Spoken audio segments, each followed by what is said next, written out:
What did you queen me money bling? What did you queen me money bling? Yo ayati DJ Culture na boss you. Tukutomuka kuti ndisuke maplate ndofanda buditsa magumbeze mwana eweti panda kafamba kuti ndinofura to ndione pane munhu wezvo ndimailo hanzi uya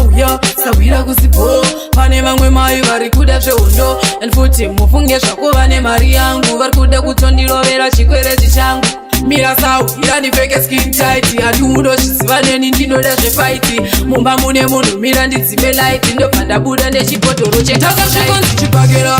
koiwe wapinda papi chipakera unenge unofanira zvipakera kana ndikakurova uchatadza kudzorera ndakapiwa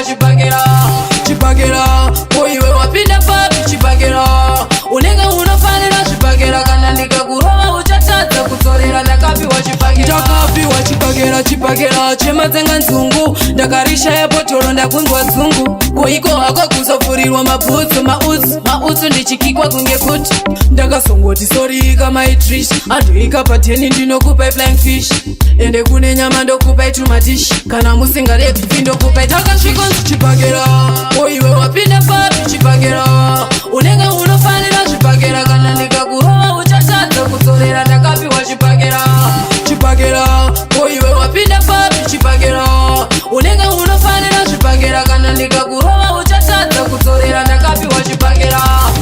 tikutomuka kuti ndisuke maplate ndobva ndabuditsa magumbeze mwana eweti pandakafamba kuti ndinovhura to ndione pane munhu wezvo ndimailo hanzi uya sawira kusipo pane vamwe mai vari kuda zvehondo and futi mufunge zvako vane mari yangu vari kuda kutondirovera chikwereti changu mira sau irandipfeke skin tight hatiundozviziva neni ndinoda zvefaiti mumba mune munhu mira ndidzime light ndobva ndabuda nechibhodhoro chetakasvikonzi chipakera koiwe wapinda papi chipakera